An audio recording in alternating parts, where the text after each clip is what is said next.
Nippon.com. Everyone, thank you. Thank you very much. 理事長の赤坂でございます。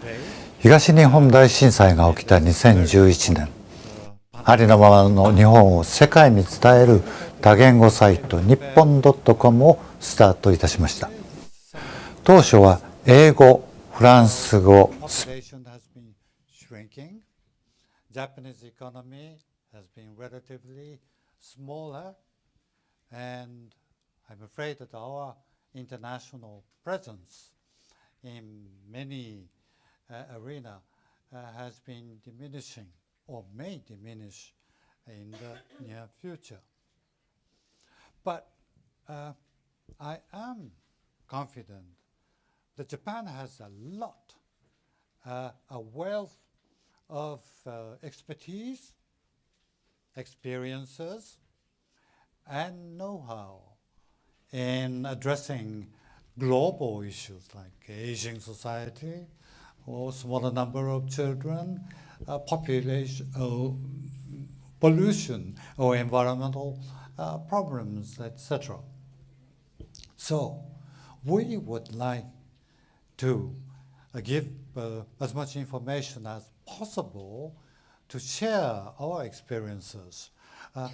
But so far, to be honest to you, I have been rather frustrated because the number of page viewers and unique users of our website has not been as growing as much as I or we would like to see. And the number stays a little bit small compared to what they should be, ideally. But another truth is that the small number of page viewers and unique users mean that we have enormous potential to grow, right? We would be able to grow further with a bit of ideas and all the inventions and new services and taking advantage of all the new technologies. So today we have this panel, a panel with distinguished panelists. They would discuss how to communicate Japan to the outside world. We would like to hear their views and suggestions so that we will be able to make the best out of it. Japan, Nippon.com is prepared to make further efforts. We would like to be an important media outreach outlet. We would like to be a representative Japanese media outlet. Our strength is in 7 languages, fair and accurate information. With all the advice and inputs we hear today, we would like to make further efforts so that we can be useful to the outside world. And I thank you again, and I am looking forward to this wonderful panel discussions.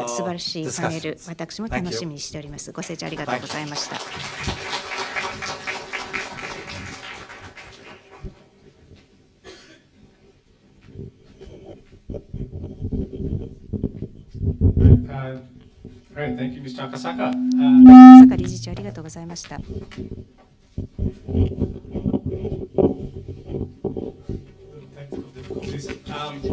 First of all, I'd like to ちょっと技術的な問題があるみたいですね。welcome everybody here at our salon in our Tokyo offices at 東京オフィスのサロンに皆様お集まり to くださってあ our りがとうございます。 10th anniversary event. 今、虎ノ門にいますけれども、弊財団の10周年記念イベントの一環として、日本の対外発信を強化するためにをテーマにパネルディスカッションを開催いたします。オンラインの視聴者の皆様も心より歓迎申し上げます。パネルディスカッションの最後で質疑応答の時間も取っておきたいと思いますので、ぜひ皆様、コメントセクションが YouTube チャンネルにありますので、そこに質問を提出してください。私はジェームス・シングルトンと申しまして、Nippon.com の編集者です。本日のパネルディスカッションの司会を務めます。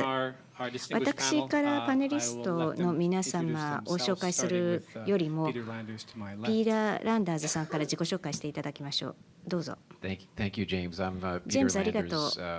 ピーター・ランダーズと申します。ウォール・ストリート・ジャーナルの東京支局長になって約10年経つんですけれども、若い記者として90年代も日本に赴任した経緯があります。AP 通信でした。当時はインターネットの時代が始まる以前のことですから、今日このようにいろんな形で日本を世界とつなげることをやってきた方たちとパネルができて嬉しいと思います。ウェブサイトだったり、ソーシャルメディアだったり、YouTube だったり、皆様もご活躍ですけれども、今日の議論楽しみです。ありがとうございます。PHP 総研の大岩と申します。基本的に英語は議論は英語でということなんですけども、私だけ日本語担当でよろしくお願いします。Basically in English, but sorry, I'm an 先ほどもご exception. I 紹 will 介 be させてい speaking ただい in たんです Japanese. が、 I've already introduced 日本の myself, 対外 but 発信を専門にやっておりまし I've て、 been もともとは studying 書籍 external の編集 communications 者を by Japan. 長ら I く used し to ていたんで be すけれ an ども、世 editor 界的な of 指揮者の方々にインタビューをして、 I それを used 日 to 本 print 人の読者 books とか、あるいは on 韓国、 interviews 中 of 国、台 authorities 湾、タ around イ the といっ world たアジアの and 読者に向け translate て that 日本の形 to で Chinese 出版するということを and 手掛け offer てまいりまし those た。 books to 現在は Taiwan 政策 readers シンク or タンク Chinese PHP readers. 総研で Currently, 勤 I 務をしておりまして、 a program 政 officer 府の at 広報アドバイ PHP ザーなど Institute, a policy 政 think 策 tank. 関係の対 And 外発信 with の仕事もして government おります。本 advisors, 日はどう I ぞ am よろしくお願いい engaged た in します。 external communications by the Japanese government as well. Thank you very much for joining us. Hi everyone, my name 皆 is 様こんに Ananya ちは。 Donapati. I've been in アニャ Japan ニャ for ド a ナパ little ティ bit と over 申し 6まし months て now. 6ヶ My 月強 background is that になります I've 日 been 本に住ん self-studying でから Japanese for about 私 7 to は 10 years now. 7年から10 And 年 my 独学で main 日本語 kind を of 学んで career きまし focus た is in marketing. キャリア And にお I'm きましては currently メイン working は at マーケティン Woodstock グを Club. 担 It's 当 an しております SNS-based stock SNS ベー investing app ス for の young 株 Japanese 式投 people. 資アプ So リ my で job is 若い日 essentially 本 to 人 kind を of ターゲットとした push 人 that ウッ marketing ドストッ across ク the クラブに Japan おる market. おりま And して then I そのア also プリを do 日本マー content ケット creation で促進する across こと various が social 役割 media であります platforms and また have さまざまな about SNS 300K を通 followers して across those 宣伝 different しており platforms. まして And so I'm very 300 used ぐらいの to ケ kind ア of をそういったプラット sharing フォーム kind of what I で learn about 抱えてお Japan りま to すです foreign ので audiences, but 日 I also 本 do に that ついて for 学んだこ Japanese とを外 audiences 国の and 視聴 kind 者 of に vice versa through 対して both of 提供 those するその jobs. 逆も And やっ my ている previously 両方やっておりま I've す done marketing at 以 Amazon 前 and Amazon でマーケティングを different 担 things like 当 that. し But ていた that's me. こともありますのでそんな私 Hi です everyone. My 皆 name 様 is こんにちは Ryuichiro Takeshita, but people 竹 call 下 me 隆一 Ryan. 郎 I と work 申し for ま a す。ライアン startup と called 呼ば Pivot. れ It's ており a ますので、 media ライアンでどう startup ぞ。 launched in ピボット Tokyo という 2 years ago. メディア And ス we タートアップ produce 2年前に videos 創設したんですけれども、そこにおり focused ま on す。我々は entrepreneurs, 動画を作っておりまして、 startups ア and ントレプレナー、スタートアッ So プ、テクノロ we ジーを have フォーカスした動画を 1.2 million 制作しておりま subscribers す。 on YouTube 今、 already. So 120万の people, YouTube especially young people, メ instead ン of バーが reading お the ります。 Nikkei, です they の come で、 to us. 日 They 経 read を the Wall 読ま Street ないで Journal. ピボット、ウォール・ストリート・ジャーナルは例外で、彼ら読んでいいと思いますけど、ピボットに来ます。文字からビデオ媒体にシフトが起きておりますので、活字から、やはりビデオにフォーカスしないと発信力を強化できないと思います。キャリアとしては、もともとは朝日新聞の記者だったんです。その後、ハフポストの日本語支局長になったので、私も活字からビデオに移った人間です。今日はビデオについて主に話していきます。こんにちは。ピーター・ダーフィーと申します。Nippon.com におります。1980年代から日本で生活しておりまして、90年代から翻訳編集者をやっております。ジャパンエコという会社を立ち上げて、その大の雑誌を発行して、またいろんな雑誌も出しております。ですので、活字媒体をやっておりました。2011年からNippon.comでオンラインでやっております。私は英語チームをリードしております。7言語で発信しております。それぞれの言語チームがどんなことをやっているかっていうことを詳細に話すことは今はできないんですけれども、もういろんな課題があります。本日は英語チームのサイドからの視点を提供したいと思います。どうやったら改善できるかということについてパネリストの皆様からアドバイス楽しみにしています。じゃあまず皮切りにシンプルなテーマから始めましょう。日本から対外発信に関してどういう課題があるかということです。日本は一つの組織ではなくていろんなグループによって構成されております。政府もあればいろんな個人がいます。ですのでちょっと幅広なテーマではあるんですけれども、どんな課題があるかということについて世界に日本を発信するためにはどういう課題があるから。ライアンどうぞ。はい、素晴らしい質問です。いろいろ言いたいことはあるんですけれども、本質的な問題は日本の人たちが会話に参加していない、デジタル時代の会話に参加していないということです。皆様に聞きましょう。手を挙げてください。YouTube 見る、あるいは英語のポッドキャストを見ている人、手を挙げて。大勢いますね。半分60%の方たちが手を挙げてくださいました。私も定期的にポッドキャストは見るんですけれども、気がついたのは日本人がフィーチャーされていないということであります。日本人のアントレプレナーとか政治家が出るときはあるんですけれども、誰もそういったグローバルの会話に参加していない、日本人の代表者がいないということです。ですので、対外発信って言うんですけれども、メッセージをどうやって世界に発信できるか。でも対外発信っていう言葉は私は実は大嫌いです。デジタルトレンドはメッセージングのことではなくて、どうやったら会話に参加できるかということです。率直に言うと、第1部を見ていて、3人の人が日本 .com のパーパスについて語っていたけれども、なんとつまらなかったことか、3人の人がカメラの前でメッセージを聞いて、メッセージを喋っているだけでありまして、誰も聞きたがらないわけです。みんな会話に参加したがっているから、もっと会話的にしなくてはなりません。そこが完璧に日本から抜けている部分であります。つまりデジタルコミュニケーションの失われた10年になってしまうのではないかと心配しております。ご批判ありがとうございます。もちろん挑発してください。あるいはでも3人のメッセージを話した方が視聴者の中にいるので、彼らがチャレンジするかもしれませんが、なんだどうぞ。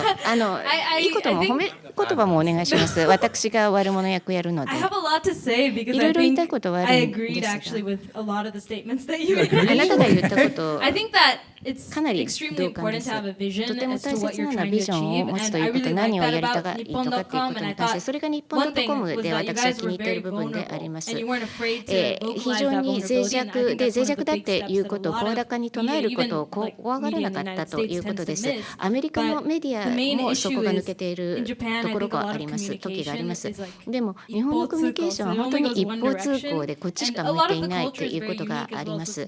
いろんな文化においてユニークさっていうのはあるので、端掛けは難しいんですけれども、グローバルディスカッションに打ち解けて入り込んでいくということが大切です。だから他の国が日本のことを代弁してそれをベースに使うっていうことじゃないんだと思います。私のような人間が日本について語るっていうこともあるけれども、もっと日本人が日本について話さなくてはならないと思います。あと今の人が何を見たがっているかっていうこと、私は個人の見解をみんな欲しがっていると思います。ですので、つまり単一の人がどういうふうに見ているかっていうことであります。それもまさに私が言いたかったことでありました。もうちょっと優しい言葉で言ってみました。いや、思ってることをそのまま語ってくださって結構です。大岩さんどうぞ。はい、ありがとうございます。ちょっともう竹下さんの最初のパンチにちょっとびっくりして。日本語に関してはもっと丁寧に言いますけど、ちょっと英語だとキャラが変わってしまってすみません。そうですね。竹下さんってこんなキャラだったから。日本語で話すときに優しい人間なんです。彼女は私日本語といつも話しているので、こういう会話になっちゃいました。ありがとうございます。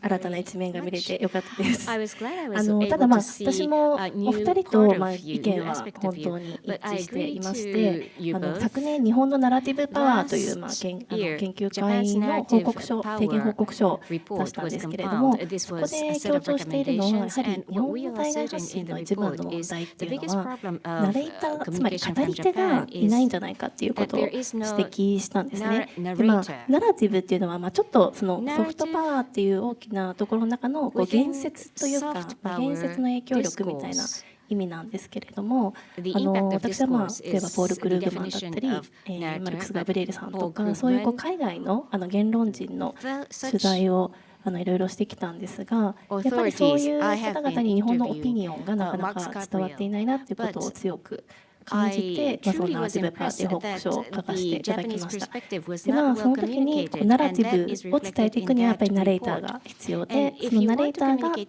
本にはなかなか、いろんな分野でいらっしゃるんですけれども、世界的に知られている言論人というのがなかなか存在していない、あるいは本当に少ない、数が少ない、層が薄いっていうことが問題なんじゃないかなっていうふうに思っています。でじゃあそれをどうしていったらいいのかっていうところなんですけれども、お二人がおっしゃったように、やっぱり会話っていうのはそういう語り手がいないと成立しない。じゃあ語り手を育成するというところがやっぱり重要で、そのためには民間のプラットフォームだったりとかメディアっていうのはその言論を作っていく上ですごく重要な役割をしていくものだと思うので、そういう意味では日本.comさんのこれからにすごく期待したいなというふうに思っております。今でも十分大きな役割を果たされていると思いますけれども、そういうナレーターの不在、語り手の不在、グローバルな言論人を作っていくということが日本の大きな課題ではないかなというふうに私は思っています。はい、ありがとうございました。ありがとうございました。グローバル会話に参加していないナレーターがいないということで、ピーターどう思いますか？いくつかの批判はウォール・ストリート・ジャーナルに仕向けられているのかなとも思ってしまうほどです。あらゆるメディアは日本.comであろうとピボットであろうと PHP のような編集機関であろうとシンクタンクであろうと、我々はコミュニケーションというチャレンジに立ち向かっていかなくてはならなくて、ワール・ストリート・ジャーナルではそんなに新任ではないけれども、135年の歴史の中で初めての主任編集者が女性です。彼女は新たな視点を提供して、どうやったら規模と存在感を拡大することができるか、そしてリーチを拡大できるか、世界へのリーチを拡大できるかということを考えております。アナニアも竹下さんもおっしゃった点ですけれども、もっと個人的なアプローチが必要かなとも思います。彼女から直接主任編集員から聞いたわけじゃないんですけれども、主要なワシントンのニュースイベントに関して取材するときに、彼女は誰がオペドではないんだけれども、ウォール・ストリート・ジャーナルのニュース部において、そういったようなオペドみたいな論説を作っているわけではないんですけれども、もっとニュース部も自分の個性のあるような記事を書かないということを言っております。つまり論説までいかなかったとしても、個人の性格が反映されるような記事が欲しい、もっと欲しいということを彼女は言っています。また人のその輪郭が出るようなニュースが欲しいと。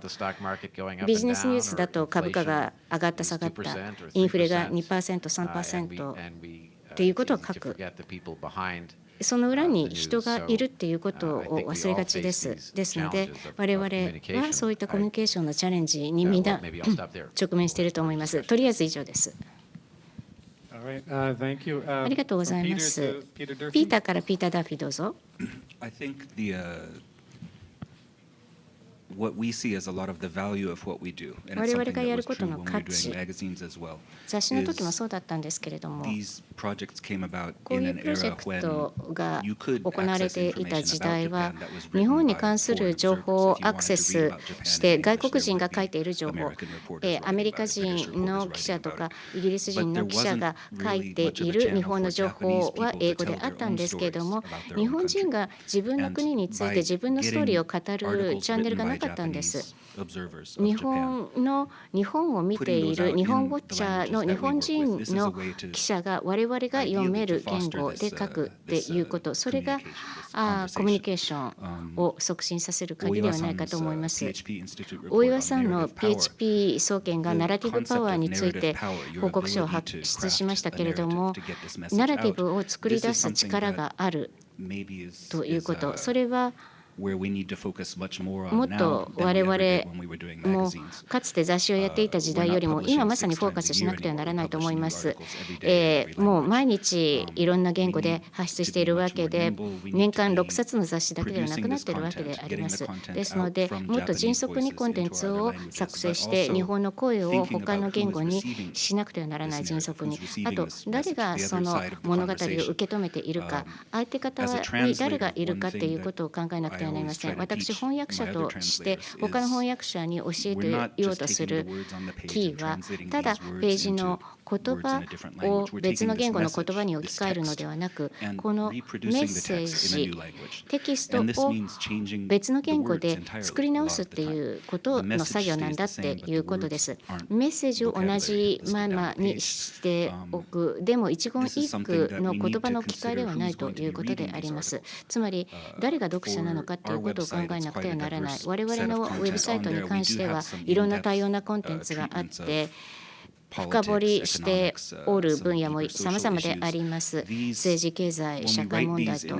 これを英語で書くと、例えば私は誰が政策決定者で誰が読むだろうと考えます。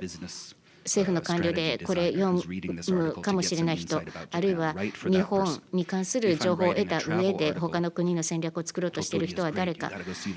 旅行記を書くのであれば鳥取素晴らしい、先を見なきゃダメとか、みんな鳥取に行ってほしい、日本に旅したいと思っている人に届いてほしい。ですから受け止める人について考えるということがカンバセーションとかコミュニケーションにおいては常に大切でありまして、それがより強いナラティブパワーの源になるんじゃないかと思っていて、我々をフォーカスしようとしております。行ったり来たりで、会話っていうとやり取りです。記事を出すっていうと、記事に関してコメントも取る、みんながその記事に対してものを言えるようにする、それとも一方的に毎日何か出すっていうことに集中するべきなのか。会話っていうとどうやって反論を得たらいいですか。それは技術だけではなくって態度の問題でもあると思います。つまりただメッセージを対外発信すればいいだけではなくて、まず他の人が何を話しているかということも見る。例えば今だとイーロン・マスクについて話してたり、X を彼はどうやって経営していったらいいかとかっていうことを話しているかもしれない。グローバルカンパセーションだとフェイクニュースについて論じている。でも日本から別の視点を足すことができるのではないか。ヘイトスピーチもあるとか、 X とか Twitter とかはライフラインを使って日本地震国なんだから、いろんなニーズとかワンツはあると思います。それをthe conversation, what's being, so first of all, knowing what's being talked about right now and adding value to the conversation. I think to me that's being conversational. What do you other guys think? Maybe Ananya? Okay. No, I mean, I totally agree. I think adding to the conversation is a huge part of it. And in general, just, putting out information into the world and yes, thinking about who's getting that information, and also I think honestly, like foreigners and people from where I'm from in America, like we're very open to the Japanese mindset and like thought processes, and I think a lot of people want to know what that perspective is, and you'll see that a lot in terms of media such as films and things like that. But I think that in terms of journalism and news, there could be a lot more. And personally, I read a lot of like articles and stuff through social media and Instagram and things like that, and I've seen a lot more things popping up there, and I think it allows for another platform for people to communicate when they read these articles as well. So it doesn't have to necessarily be direct. It can still be a part of the overall message, but it doesn't have to be directly underneath. I want to add to that because I've attended an American university for a year, and I was surprised that the professor was saying that if you raise your hand or ask a question, it means you're contributing to the conversation. And that's a phrase that not many Japanese professors use. So raising your hand is contributing, and I like that phrase. So I think being conversation is how you can add value to the global conversation. Yeah. Oiwa-san, she had her hand raised. Sorry she about wants that. to contribute. ありがとうございます。すいません。Thank you very much.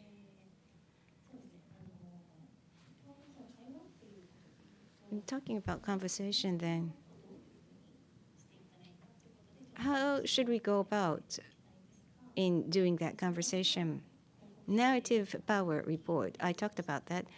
And unique solution for global issues, that was written as a key place. In other words, there's so many global challenges that are occurring, like climate change or crisis of democracy. Last year and 2 years ago, these have been the years of wars, and there have been several geopolitical shifts or gender-related issues. These are global challenges that are piling, and Japan may be able to offer unique solutions to global challenges. If that kind of conversation is organized, that would lead to Japan contributing to the world. For example, I have one suggestion to Nippon.com. So, say in climate change, there are foreign experts, and then there are Japanese experts. Why don't you organize a discussion amongst the two experts and show the conversation to the viewers? And then Indonesian experts may be able to contribute to a global solution. You could invite such people, and then that kind of value could be discovered during the course of that conversation. So then it would become bi-directional or multi-directional. Thank you. I think Oiwa-san touched on that. And that brings us to, I think, my next question here is maybe just taking one step back, something more basic. What is the value then in communicating Japan to the world, as opposed to doing something else with your time, right? As a foreigner talking about communicating Japan to the world, it's an issue that I think about. There's a lot of things that have value. I would wonder what everybody's view is on that. Peter Landers, what do you think? I think it is, and I'm repeating what Oiwa-san said in a different way, perhaps, but there are so many similarities between Japan and just take the United States. We have McDonald's, and you can get deliveries from Amazon, and now you can even ride on an Uber in Japan. Many visitors are coming to Japan from the U.S., and they assume that Uber exists, and actually it does exist in Japan now as a ride-hailing service, not just the Uber Eats. So many similarities, and yet, as we all know, so many differences in history going back thousands of years, and culture, religion, and so on. And so it really is kind of a great place to see whether your theories about how the world works, if you're American, and I'm right, Wall Street Journal readers are mostly American, not entirely, but mostly.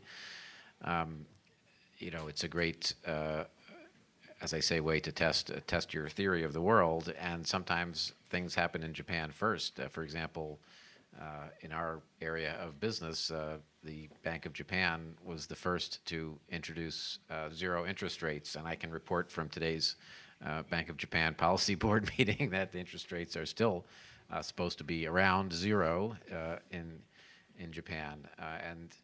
Then everyone thought, well, that's a special case, but it turned out that ultimately after the global financial crisis, the U.S. also, the Federal Reserve also adopted something very similar, a zero interest rate policy. So many lessons from Japan about how that works and maybe what doesn't work with that kind of policy. So that's what we try to do in some of our articles, at least in the Wall Street Journal, and I think that it is the value in general, whatever our business, it is the value of disseminating information about Japan to the world. Ananya, what is your take? If you haven't seen her Instagram and other social media channels, they're very interesting. I suggest to give it a look. I think my perspective is that currently, especially on the internet, I think Japan is a huge, huge topic of discussion, at least I assume for the next 2 years, in terms of a cultural perspective. But I think culture and, you know, all the fun things, tourism that Japan has to offer is almost like a window into a lot of other areas. And so when you have that many eyes focused in that direction, you can really pull it towards all sorts of different perspectives of journalism towards Japan.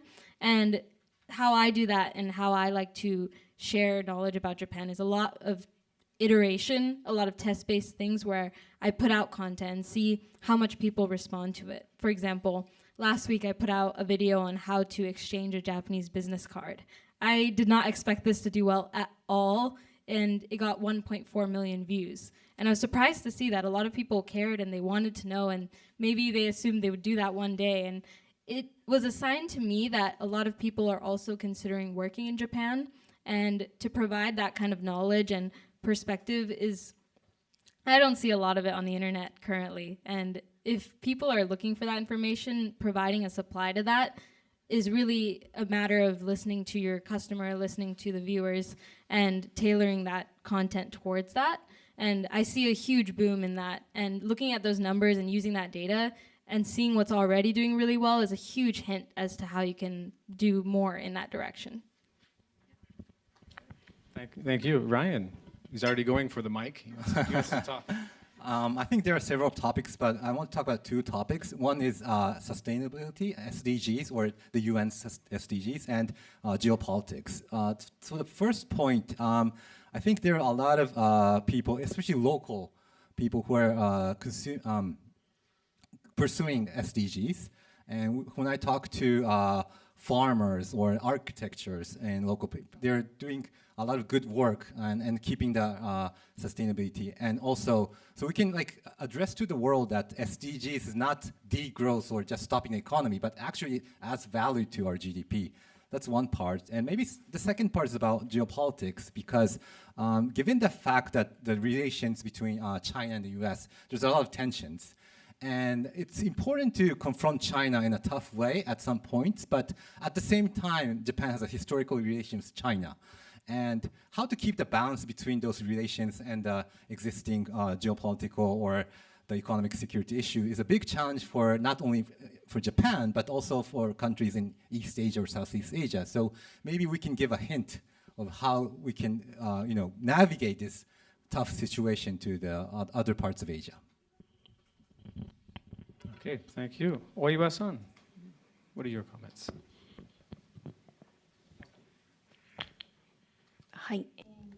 Thank you to send out information and of what value from Japan to the world. I'm sure that there are so many, there should be abundant information, lots of values still unknown to the world. And if I try to choose, as Mr. Takeshita mentioned, the geopolitical change related discourse, I think there is a need across the world. Sinology study by Japan, there is a long history, and because of the kanji Chinese characters, Japan has wealth of sinology research, and therefore how to view the world and China.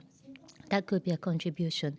And the philosophy of life, how to live, lifestyle, how to live, philosophy of life, what to think about the life. I think this is an increasingly popular world. The value of living, Ikigai, is selling 5 million copies, and a Spanish journalist and a Spanish writer have visited the villages in Japan with very old people, and why Japanese people can live long, happy, because they think it is worthwhile living. And this has become a bestseller. And I think you know, Kondo Marie Konmari, tidying up, katazuke, konmari, to become richer in living, almost like a zen. But there could be some misperception, but she removes the clutters to make people's life better. So that is attracting attention. I think this could be a proposal of a Japanese way of life. I think there are values in this type of perception. I have listed 8 available areas, and I would kindly suggest that you refer to this, but these are the areas that have not been mentioned by my fellow panelists here. I've heard rumblings of this Ikigai being the next big, replacing Kondo Marie is the next big boom. We'll see. Peter, how does Nippon.com look at this issue? Well, you've been here for decades. I've been here for decades. The members of all our teams in all the different languages are all longtime residents of Japan, married to the country, married to people from the country in many cases. We're big fans of Japan. And when we put together this new purpose that was introduced earlier in the day, that was a part of our discussions, is one of the main things we're trying to achieve as an organization and through our website is to increase the number of fans of Japan around the world. And this is something that, you know, we live here, it's a large country, there's 120-some million people. It's a big place and it has a lot of diverse stories to tell. It's not 120 million gray-suited Toyota employees. There's a lot going on in Japan, and it's entirely possible to pick and choose very interesting stories from Japan and get those out and share them. When I said earlier, talking about having a narrative power, this involves thinking about who's the reader, what they want, what they need out of this information, as well as what we have to share, what we want to give them. But in terms of crafting the type of content we want to have on our website, deciding what we want to put out there, I think we've got any number of choices. We could write a story about anything, and as long as it's written well and is engaging, it tells a story that someone out there wants to hear about Japan. There's a lot of interesting facets to the country, and there's a lot that we can share. But part of it, of course, is considering the reader, the recipient of our stories. If there is some desire from outside, we want this kind of information about Japan. If it's business-related news, the Wall Street Journal provides that kind of information admirably. Maybe we're not going to compete with the Wall Street Journal in that area. I don't think we're going to compete with the big travel sites if it's travel-focused information, but we can dig up some interesting stories that haven't been told much in other locations and get those out. But responding to demand for certain types of information is something we need to take on board and think about as we go about this. That's a very interesting point. At Nippon.com, we publish in 7 languages, and it's always fascinating from the English side to see what stories do well in Chinese, do well in Arabic, do well in Spanish, do well in French, and lots of times they're completely different articles on different topics. And so I guess the audience, the information that they're looking for is different across the globe. So I would like to ask, how do you see, what information are people around the world, around the globe, looking for concerning Japan? Oiwa-san.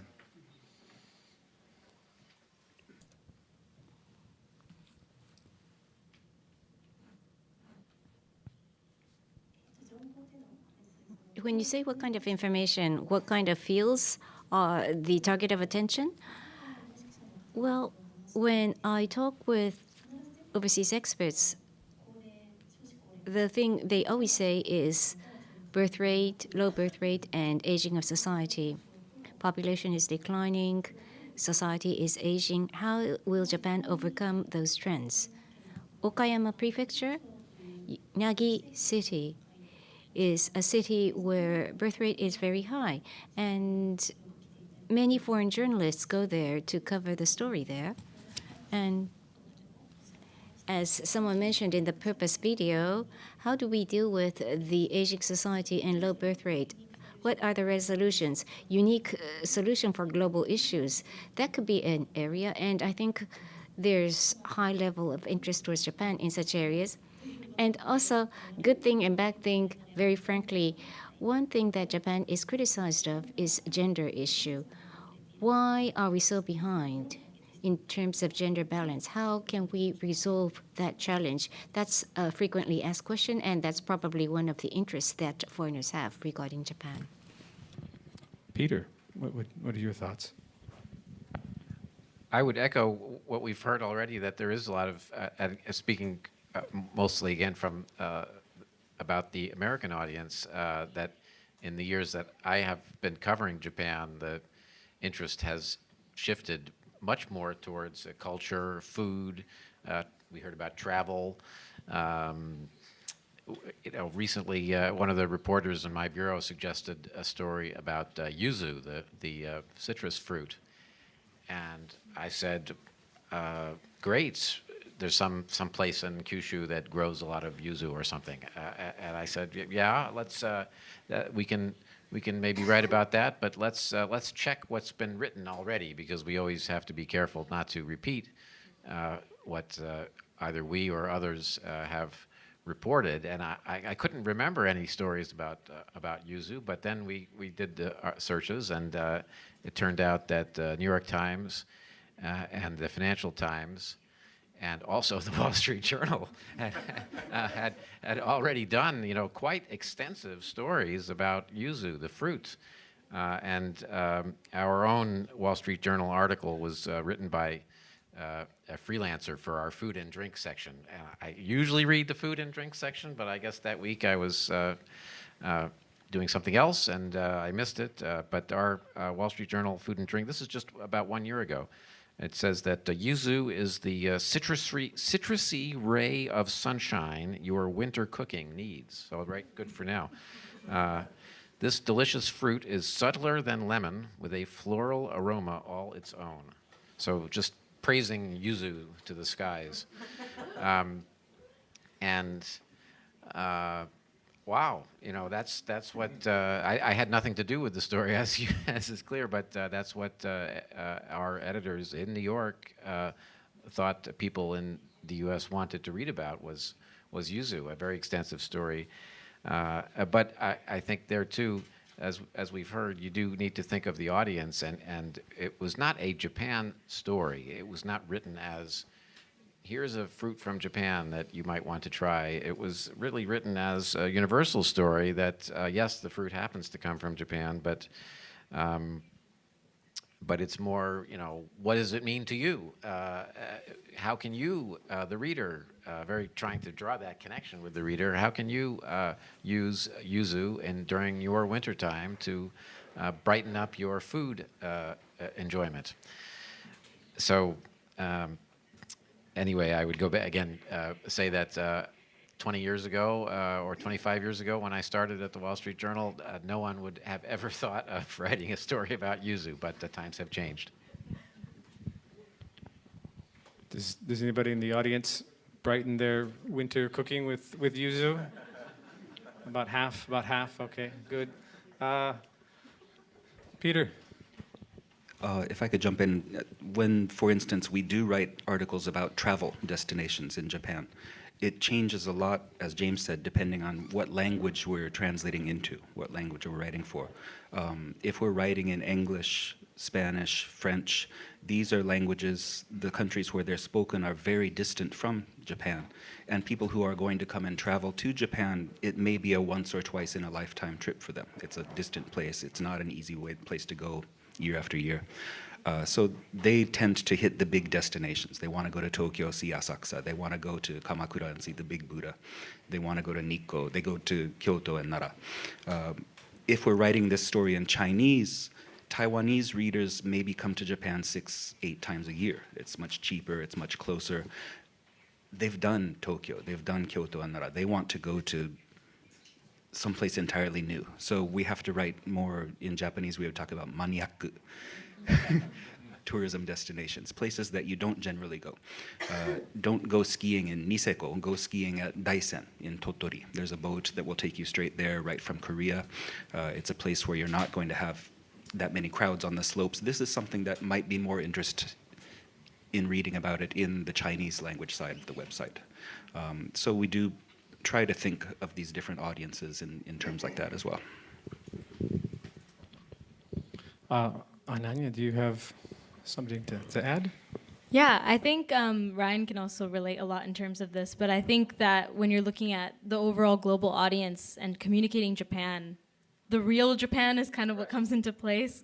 And what I mean by that is really digging down deep into, I think foreigners especially would be interested in the behind the scenes. And that goes for whether it's corporate world or societal problems or a lot of these things that I think when you tell them from the story of an individual perspective, it really speaks. And I see a lot of that within the content that's being produced about Japan. And the ones that do really the best are getting into that behind the scenes side. And I mentioned earlier that I think also work culture is something that I find very interesting and I'd research in college, but I think that that's another piece. And also in terms of what I see in India, for example, a decade ago, I would talk about Japanese culture, and most people didn't really know much beyond the main Japanese car makers, or that, you know, you guys made really good like hardware. But now it's completely taken over to the point that I think anime and culture has really taken a big place in India, and that's a window where you have a lot of opportunity. And I see a lot more Indian people in the workplace in Japan as well, and that was not the case 10 years ago. So those articles, whether it's travel or culture, I think you can really blend them well with different pieces of your website, and kind of blending that in would be a huge thing. Brian. Yeah, I agree with Ananya about real Japan, and I think the point is combining real Japan and adding a global context or global agenda to it. For instance, last week, Ananya and I went to a snack bar, for a shooting, and so you know snack, right? So you pay 3,000 yen. It's a little hidden bar. There's a mama-san. You drink shochu. You eat like potato chips, and you sing karaoke. So we went there and shot a video and in English, but we argue that snack used to be a place for salarymen. After work, they went there, have secret meetings, or you get conversation with the boss. But right now, at the moment, a lot of people in 70s or 80s are going to snack and singing karaoke from daytime, because that is like, so they're alone in their homes. They don't have relatives, so they go there to just make friends or socialize. So snaku is becoming like a third place or safety net for the aging society of Japan. So that's adding the context to a Japanese issue of snaku. It's a Japanese traditional place, but adding a global context that this is how Japan is confronting the aging society. So I think combining two together is, maybe it's the definition of innovation, but I think that's the point what we should be thinking about, yeah. I think you've just illustrated the difficulty of communicating Japan to the world. We're talking about snacks. Yes. You relied a lot on Japanese words. Yes, snack it's not snacks, right? Did you know snacks, Anaya-san? Yeah, okay. It's definitely a tough concept to explain, and that is definitely a challenge, I agree.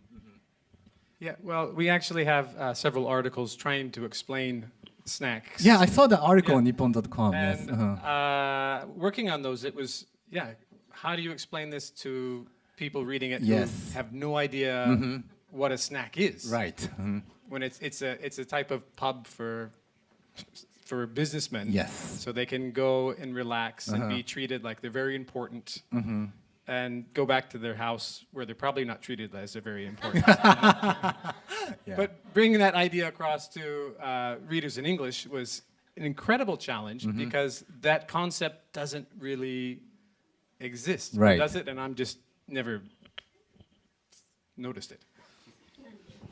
I think you're right, and each country, I'm sure, as you were saying about the languages and the locations, and I have no idea, but I'm sure China, Taiwan, Korea, India, et cetera, you could find something like that, but you really need to translate it, 100 different ways, I guess, to make that comparison. I mean, fortunately, as I said, at the Journal, we do think about, Wall Street Journal, we do think about our audience, and at times we've tried to make every story more global, and we would even say, like, U.S. President Donald Trump. And but that's not the way American readers call. We don't say U.S. President Donald Trump. We say Trump, President Trump. That's it. So we actually switched back and we said, okay, forget about the rest of the world. We're just going to call him President Trump, President Biden, because that's who our audience is. But you guys have I think a bigger challenge, because if you're translating the concept of snack, you have to make it in a way that is not specific to any single culture or any other concept that you're translating. So I respect your challenge. I want to continue the snack conversation, if you don't mind. I want to go back to the point about Oiwa-san made about gender inequality, because the gender gap index, Japan sucks, really sucks. So whenever we have a panel like this, there's oji-san, oji-san, oji-san, oji-san. So when we were talking about snack, I want to be careful because it's a community of very homogeneous society. It's only salary man go to snacks, and there's a mama-san. So it was a challenge for me to not put that into a gender context, but a different context, so it can be explained that it's not something, it was a very difficult challenge for me. Yeah. Well, that's very very interesting. I think going back to Oiwa-san's point about gender, I notice a lot of times that when you're discussing gender in Japan, or other topics that are where Japan doesn't have a very good reputation, it's you don't want to misrepresent Japan, because I mean, of course, Japan has issues with gender and things like that, but the history is different, the culture is different, and it's not a one-to-one to say the issue in the United States or in England or in China or wherever else. So it's presenting it in a truthful and a faithful way, saying that, well, hey, Japan has made progress in this area. Compared to other countries, it's miserable, but it's still progress, right? I think that's one of our challenges. Oiwa-san, maybe if you can talk a little more about how to give not truthful, like a fair view of the issue that we're dealing with.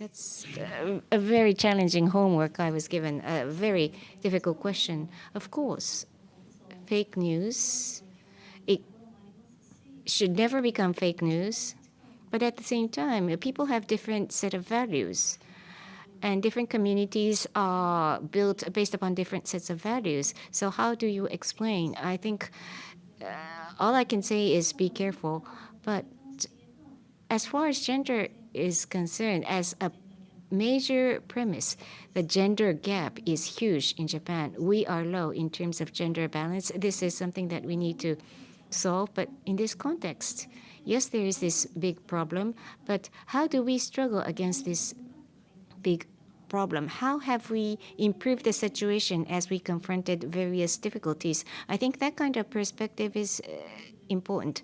We offer facts as facts. We explain the historical context thoroughly, in detail. But how should we positively tackle that challenge? And regarding other countries, societies, and cultures, there are parts that we can learn from. I think such perspectives are important. I haven't been able to find a clear answer myself either, but that's how I take the issue at the moment. Would anybody else like to weigh in on this topic? I want to make sure that we shouldn't use culture or tradition as an excuse for not achieving gender equality. So I think we need facts that Japan is not an equal society in terms of gender or other LGBTQ issues. But at the same time, we should be open to how we're struggling and how we're trying to confront that issue. So I kind of agree to Oiwa-san's point. Yeah, I agree. I think it's important because gender is a global issue, but it's also an issue for each country that is dealing with it. So Japan has to deal with it in its own way.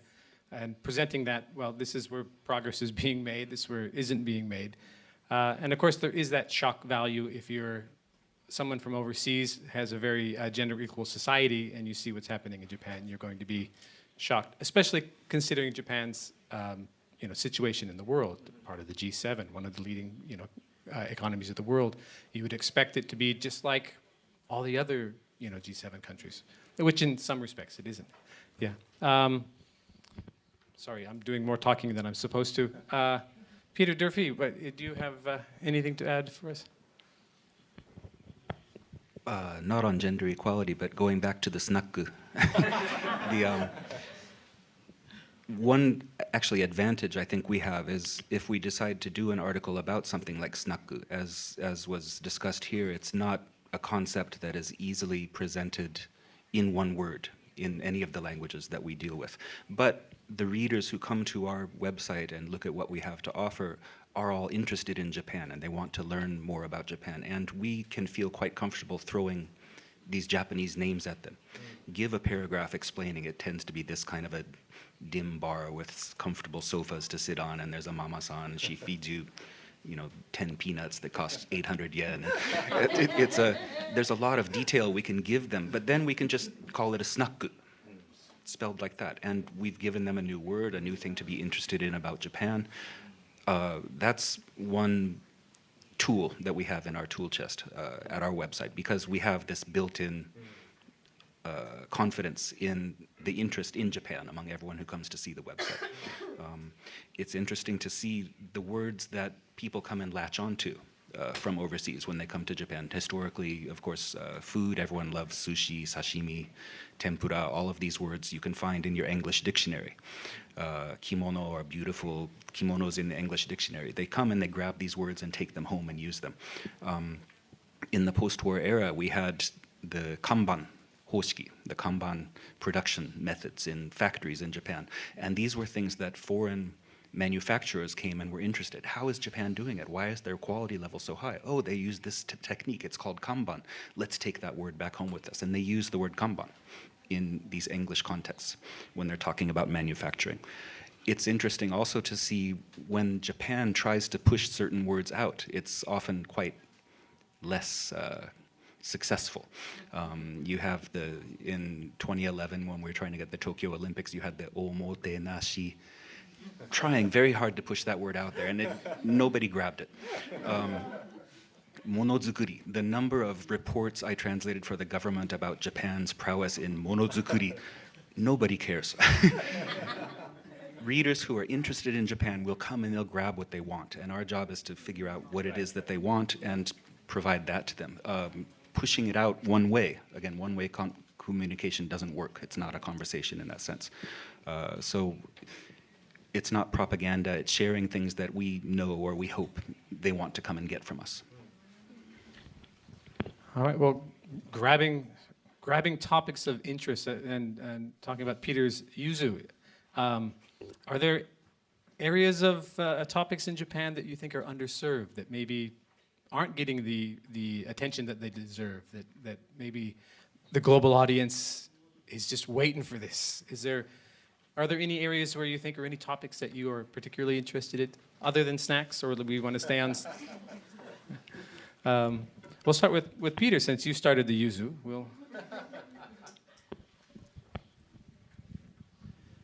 I think I'm just speaking on the fly here, but healthcare during the pandemic, we tried to do some stories about Japan's response to the pandemic and the mask wearing. Some of them were reasonably well read. I think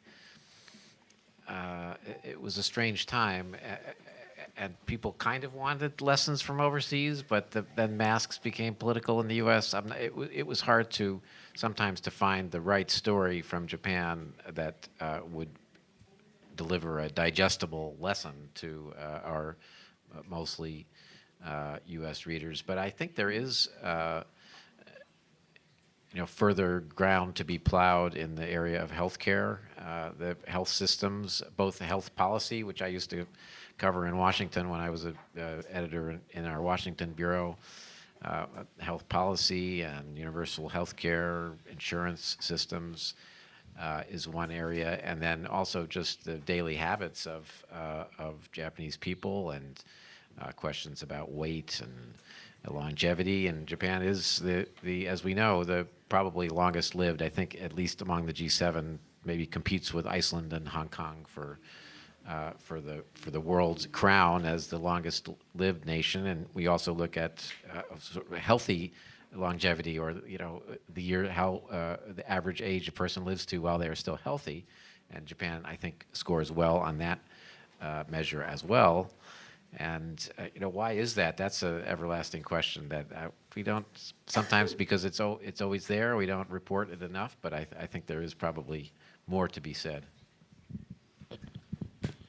Yeah, that's very interesting. I remember during the pandemic trying to explain to relatives and friends in the United States that people just wore masks, and it was like I'd stopped even bringing it up because it was impossible to get across that people just wear the masks. Of course, there was a lot of data showing, hey, it worked as well, which was we featured that on the site. Ryan, any topics hiding in the rough? Other than snacks? Okay. So I want to go back to Peter's point that how Japan's reacting to similar situation different from the world.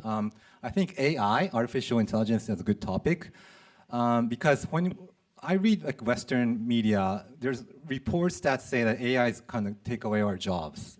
It's like a Terminator. But I talked to a PhD student in MIT. He's a Japanese, but he did an interesting research that in Japan, actually AI will create jobs. And it's because, number one, we have Doraemon, so we're not afraid of AI.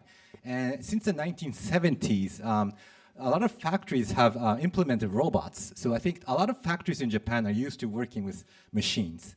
And there's a interesting research about taxi drivers. And a technology company provided an app for a low-skilled taxi driver. And they found out that whenever they used the app, the low-skilled taxi driver were able to navigate the customers very smoothly. And he caught up with the high-skilled taxi drivers. So it's not taking away the jobs, but it's actually lifting or trying to break the divide between high-skilled and low-skilled workers. And he's arguing that it will apply to Japan. So maybe that's a unique point how Japan is kind of perceiving AI. So it's not just AI taking our jobs, but actually AI creating jobs, or maybe not widening the gap, but maybe closing the gap between low-skilled workers and high-skilled workers. So you're saying that Japan is not afraid of AI? No, because we have Doraemon, Tetsuwan Atom, and a lot of animes, yes. All right. Ananya, do you have any hidden gems? I think there's plenty in general day-to-day life, but one thing that popped out to me is especially Japan right now, like within the business space and how you see that Japan is a really unique market. I always felt like the way that companies, let's say for example in America, so sad that we lost them, Toys R Us and other businesses such as like Mr. Donuts. These, you just don't see them in the United States, even though that's where they began. But in Japan, they're doing really, really well. And I kind of dove into that through some Instagram videos as well. And people were like, oh my gosh, like I remember this. And, kind of going from that point, I think it's cool to kind of go into that as well and see how unique of a market Japan is, because I meet more and more people these days who are helping with Japan expansion, and a lot of foreign companies that have specific businesses that are really good for APAC and specifically Japan. It's a huge chance for them. But I think that, I'm not too I don't have a lot of information in this area, but I think there are a lot of blockers, especially maybe language or just in general, if they were to expand into Japan. And so providing that information, I think, could be really beneficial. And we eat Kentucky Fried Chicken Christmas. There you go. Yeah. That's another example. Well, that's interesting. What do you think what's your take on why I think there's only one Mr. Donuts in the United States now? Even what is it? Lawson's was actually started in the United States, and now really? they're all gone. Yes, yeah, wow. It's a fascinating story. 7-Eleven, I think it was originally in the U.S., but they just do it better here. I don't think I have an exact reason for why they do better here, but I think it's interesting to analyze, and especially with short form content. Sorry, I'm going to go on a bit of a tangent here, but I think that especially when you're trying to explain a lot of these unique information about why Japan is a unique market in a 30-second to 1-minute video, you have to boil it down in a way that's really easy to understand, which I think goes against what, ideally you guys would want to do and go more deep into the behind the scenes. But I think what kind of is created from that is this new form of language, which is almost like localizing to the specific listener, where you're using their slang or kind of explaining something from their perspective.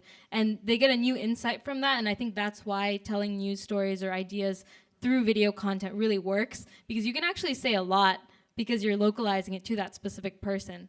And I think that was my biggest takeaway from creating content in that sense online. All right, thank you.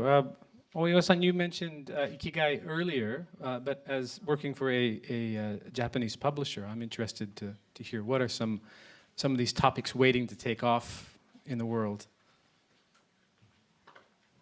or at least the ones that you think are this is something that it would be interesting to share with the world. 誰か私に教え I would like to learn from other people, but indeed, in Japan, we would like to cultivate Japanese people who can be the narrator and the storyteller, who can disseminate to the global community. And which area? Possible areas. Suzuki Taisetsu, Zen and Japanese Culture, is a very popular book. And a modern version of that, maybe. That, I think, is my vague, ambiguous idea. And in the area of modern art, there are Japanese artists who are globally popular.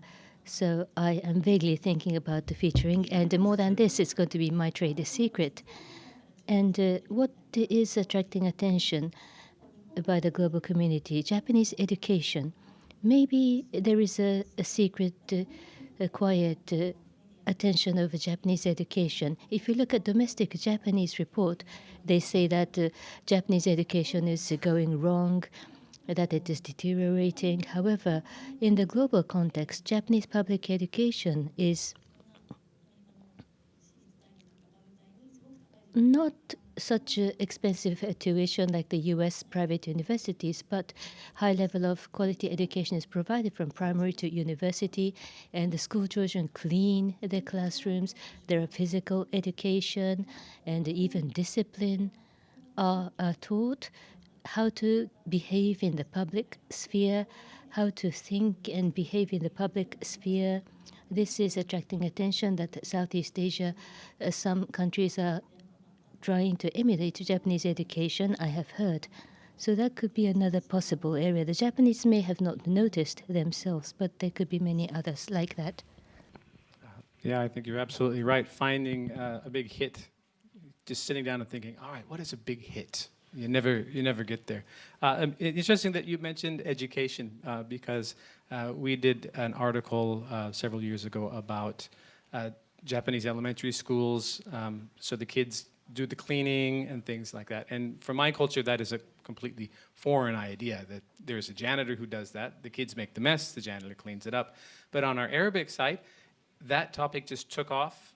And I think it was actually talking about that, having school children clean their schools. And I think it was based in Egypt, or I think it was Egypt.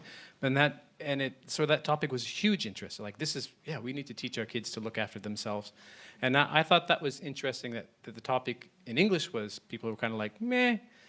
But in other languages, people were like, yes, this is something we can implement in our culture. I thought that was fascinating. And I guess to go back to Ananya's point about short form content, this is next question I'd like to ask is, well, we have things to say, we've got topics.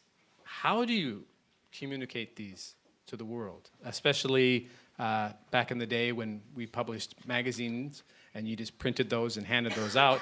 That's not the world we live in anymore. There's internet, there's social media, there's YouTube, there's whatever.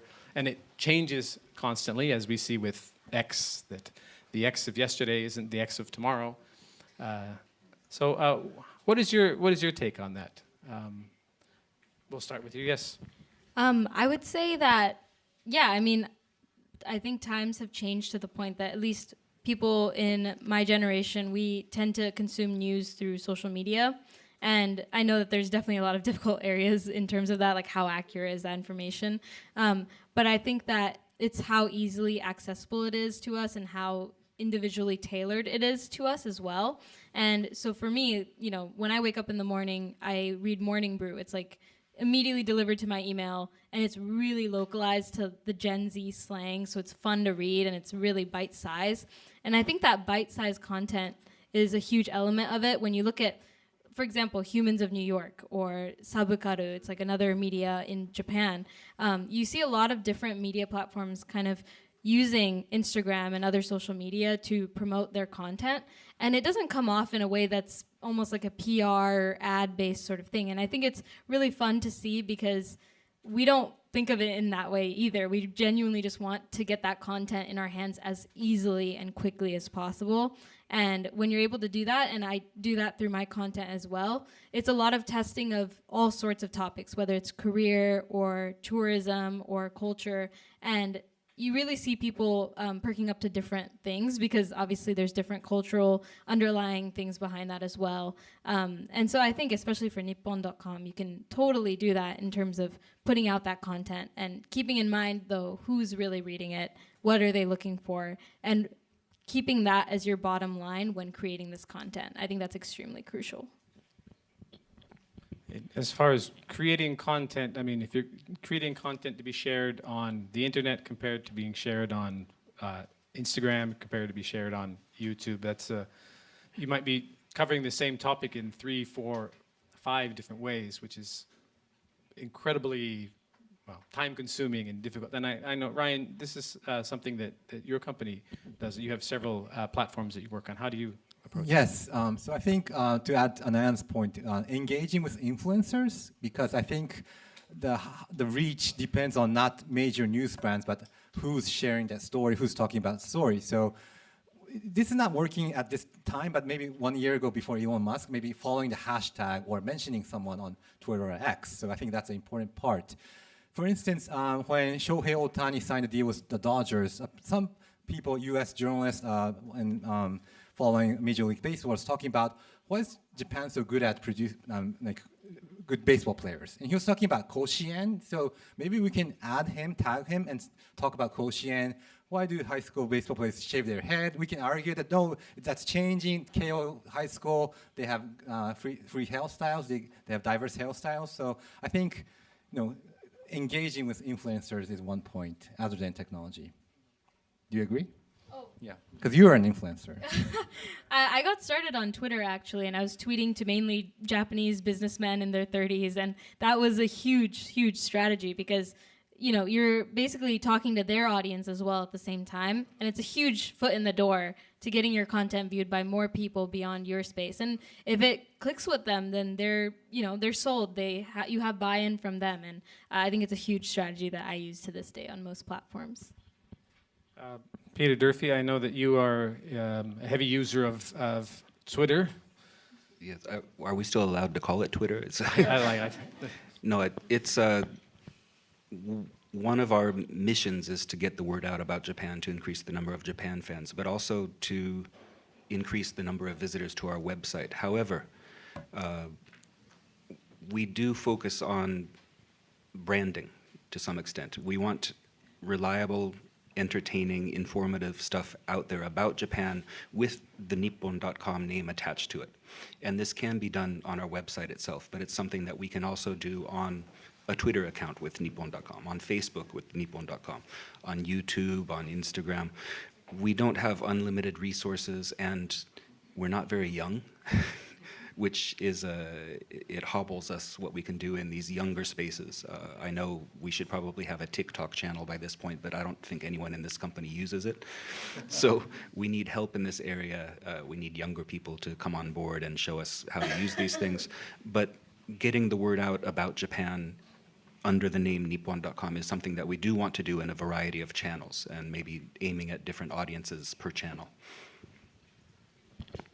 I guess, but that being said, do you have to choose your channels? You can't be on everything as effectively. I mean, do you have to sort of choose your battles, so to speak? You can't be on every platform, and unless you've got a huge staff that you can pay for that. I guess the Wall Street Journal doesn't really have to worry about branding at this stage, but as far as getting the information out on different platforms, is there an approach that you personally have, or?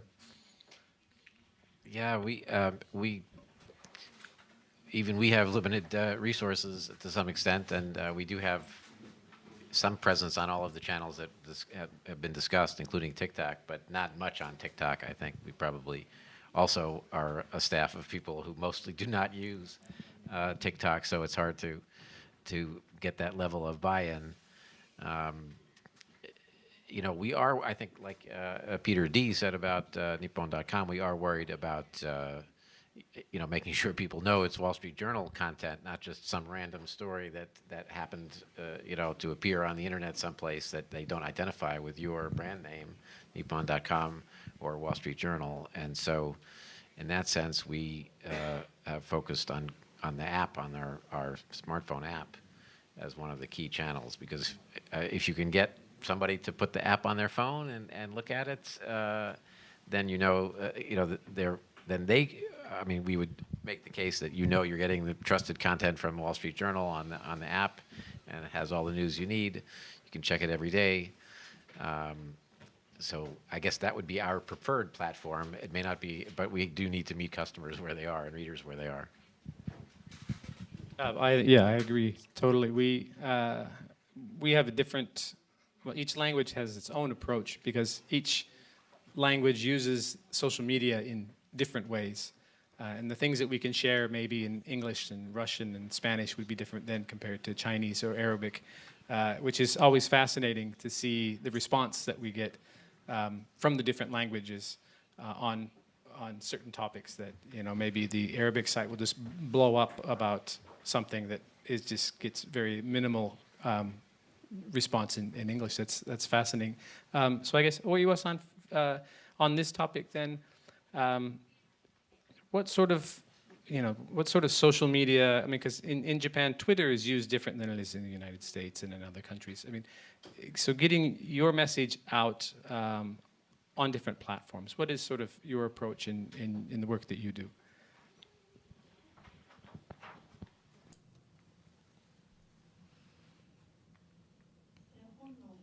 You mean publishing for promotion of books?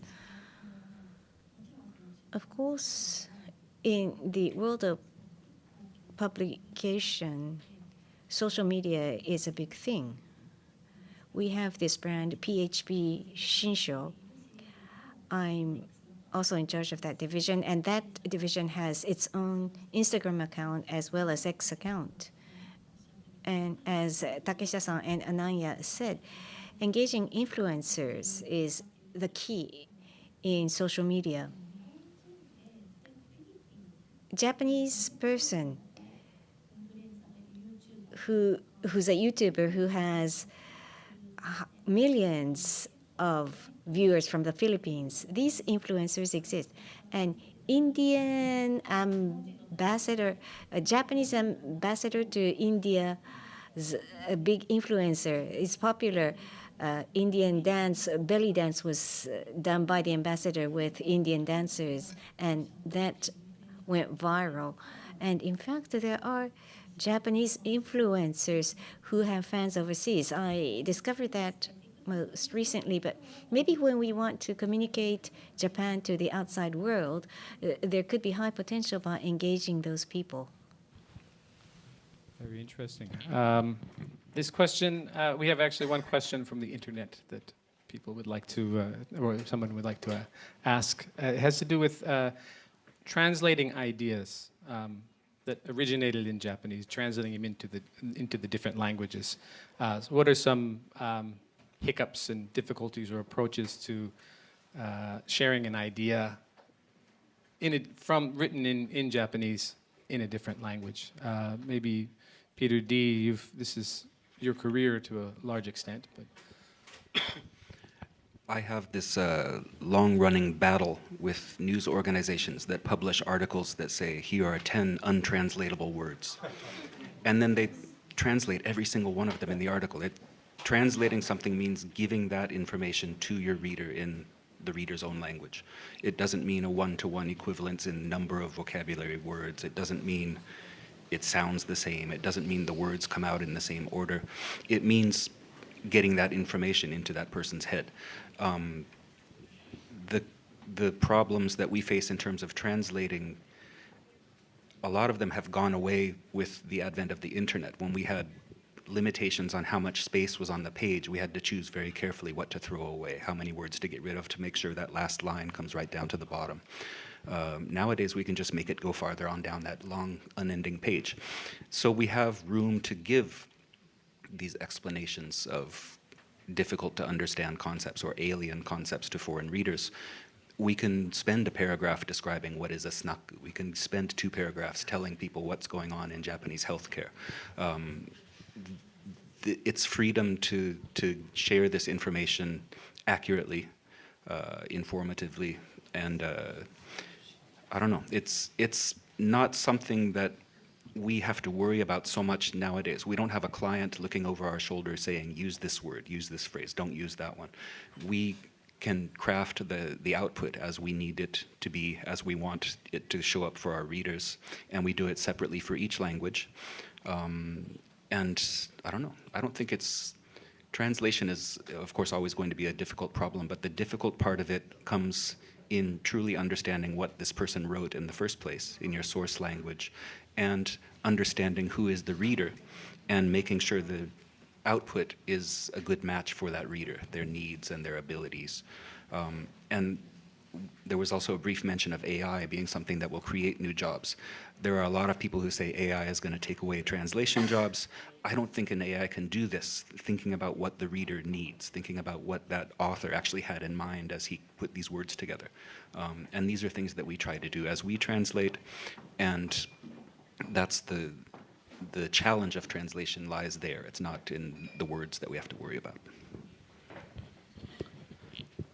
Peter, I know that the Wall Street Journal works both ways. You also translate articles into Japanese, and I'm assuming you do from Japanese to English. How do you approach that?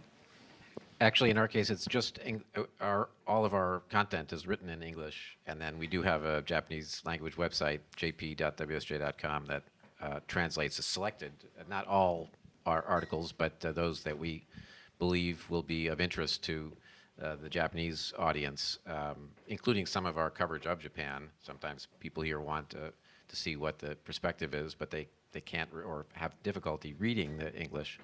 So we call it Wall Street Journal Nihonban. And we face some of these same challenges, and I work with our translators sometimes on stories that I've written. I think I agree that the incredible development of AI translation does not eliminate the need for human translators at all.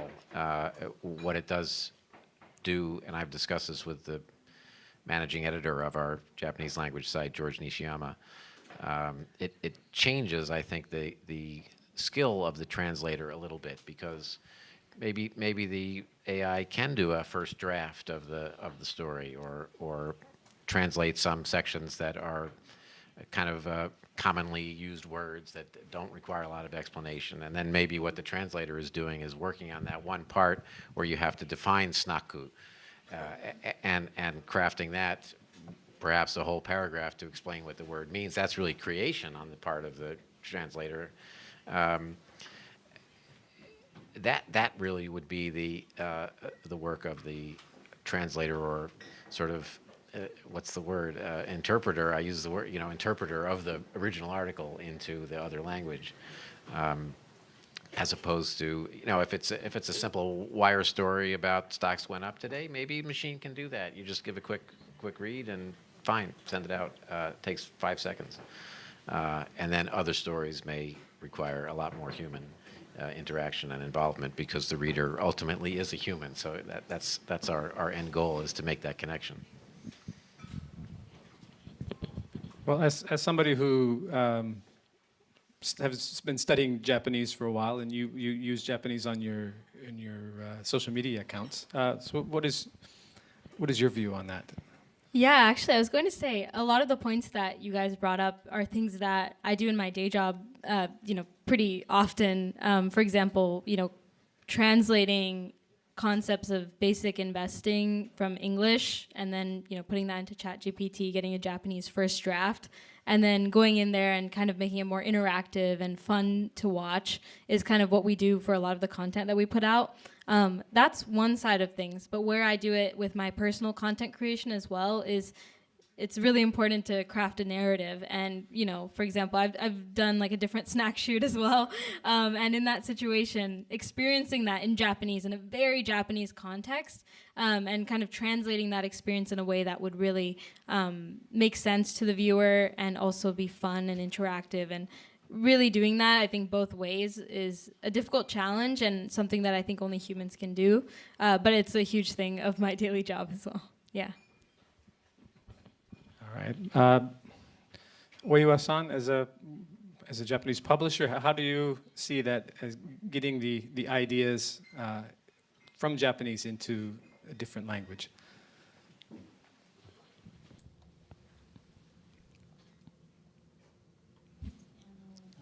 Thank you. Words that cannot be translated, they do exist. Ikigai, worthwhile a living. A Spanish journalist had been saying ikigai.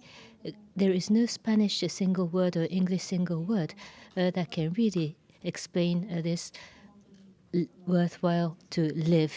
Universal word. I wonder if ikigai might spread as it is, and the difficulty of translation and interpretation. I am sure the interpreters and translators will be experienced at firsthand, and because I am an editor, I can only support interpreters and translators, as Mr. Landers discussed. Even if there is AI, I am sure that interpreters and translators' work will remain. The contents of the work might slightly change. What I heard, interpreters, a politician insisted that a particular interpreter will have to offer the service for this politician. I'm not sure how to explain it, but this politician is known to make gaffes about the gender-related comments, and the woman interpreter avoids translating directly into the politically incorrect English, but successfully translates. This might not be the best example, but I have heard this. So there are linguistic professionals. They are required, human professionals, because we are in this era.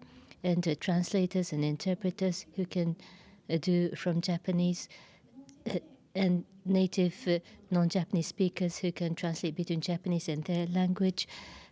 I am sure that human translators and interpreters will have to be cultivated. The Cultural Affairs Agency of the Japanese government are emphasizing this area of human resources cultivation. I think this is an important policy area. Yes, I agree totally. That in something that we do at Nippon.com is I mean, we have native speakers of each of our languages who are able then to present that information in their own language, who have they have a deep understanding of Japanese culture, that they're able to interpret that and translate that. I guess in the few minutes we have left, this is the sort of the part that I was a little worried about, because I'd like to. Ryan, you started off with some heavy words for Nippon.com. Maybe we can end with some. If you have some advice or comments or just complaints, is fine as well. No, I think it's a wonderful website, and yeah, I always look at Nippon.com. But I think advice, for the website or the. Okay. Whatever comes to mind, whatever you want to say about Nippon.com. Yeah, I think maybe creating more videos will be a next step, because.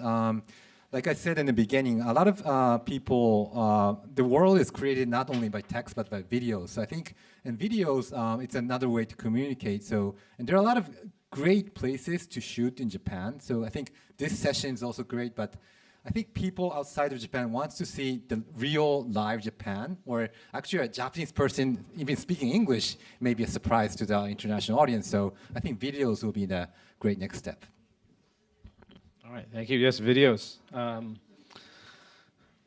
Peter's writings. Maybe Ananya, do you have words of wisdom? Yeah, just to bounce off what you had mentioned, I think that maybe this is a thing that I thought of for Wall Street Journal as well, but a lot of, if you were to go into content creation, for example, you don't have to, but I think that a huge plus that you guys have just as Wall Street Journal is that you're a credible source, and that's a huge power that you have over, all the other sources out there. And, communicating that and making it clear is a reason why people are willing to listen. And so taking clips of just content that you put out on your website onto social media can make a big difference. That alongside, I think overall visuals and how the website looks is something that also communicates credibility and interest and excitement. And if you guys are at the cutting edge of Japan and know everything that's currently happening and are good at communicating it, I don't think that the website fully shows that. And I think visually it can look a lot more at that level. And that was my criticism, I guess. Well taken. All right. Peter's been writing notes, so I'm going to save you for last because I think you've got probably a lot to say. Oiwa-san.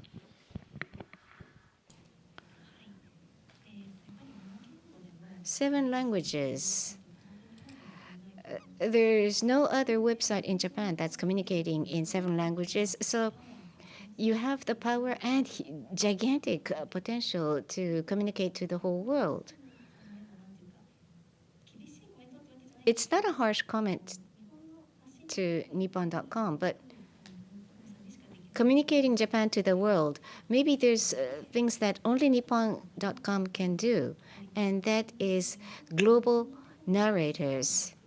Create star global narrators from Nippon.com. Then Nippon.com will be better known to the world, and it will also be communicating Japan to the world. And an important role of the media is, of course, communicating to the readers is an important role, but narrators and writers and authors are fostered by the media, and that's one important social role of the media. We publish a magazine called Voice, and we offer dialogues between foreign experts and Japanese experts. And unlike a casual conversation at restaurants, there's a moderator, and they go deep into one single theme.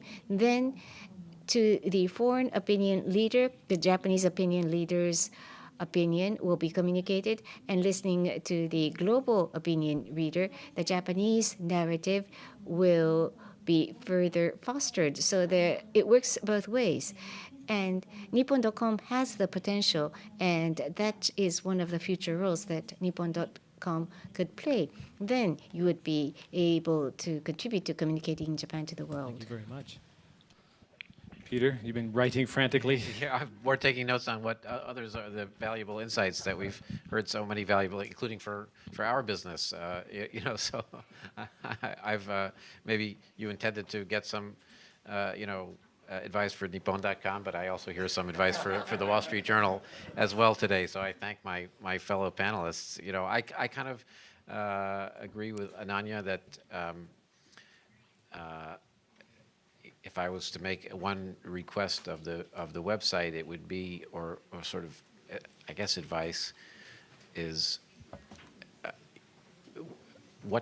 how often is the reader supposed to come back? I mean, we would say at the Wall Street, we update. Of course, we're updating constantly. Certainly, if you come to our site 24 hours from now, you'll see completely different, not completely, but mostly different set of stories. And we hope we may not achieve that for many of our readers. And in fact, one of our problems is that sometimes readers don't come back as often as we would like. But anyway, we do have the target or the goal of readers coming back every day. And why do they come back every day? We hope because there's something new. It's what's happening today in the world, and also hopefully our unique perspective on the news.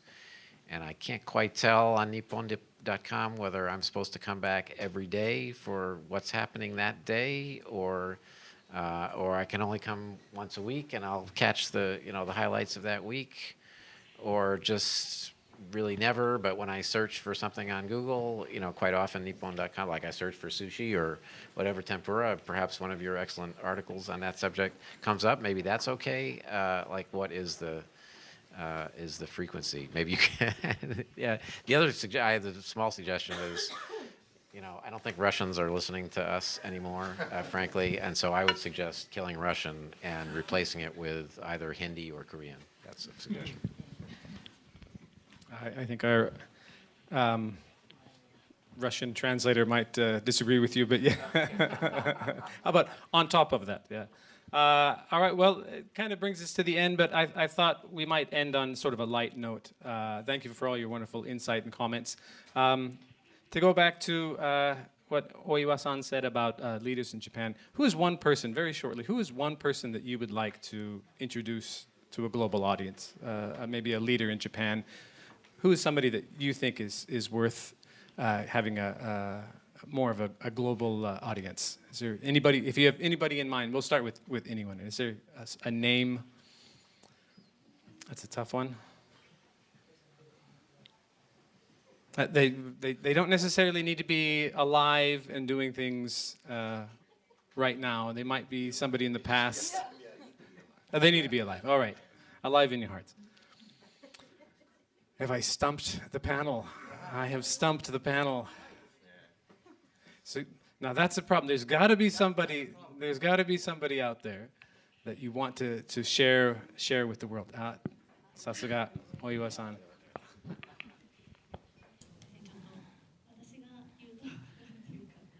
I may not be the right person because that may sound like I'm planning for this, but if you know someone, please share that person with me. But Ochiai Yoichi, I'm in charge of it. I'm his editor, but he's a media artist. And recently, the culture of cha or tea in digital comedy art, he's trying to express the culture of tea. And in the contemporary context, he tries to communicate Japanese culture. So digital and community and further traditional Japanese culture, the fusion between those areas, I think that would be something worthy of communication. What is their name one more time? 落合陽一さんです。落合陽一 if you can. テレビとかにも出てらっしゃる筑波大学。He's associate professor at Tsukuba University. Well, I guess that brings he's us to featured the end in television. Of, our panel discussion today. I'd like to thank all of our wonderful panelists for your insight. Can we give them a round of applause, please?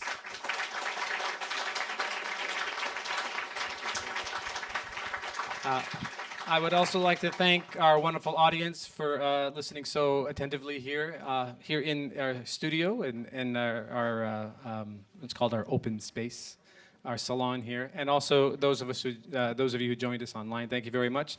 That brings us to the end of our live stream. Thank you very much, and see you at Nippon.com.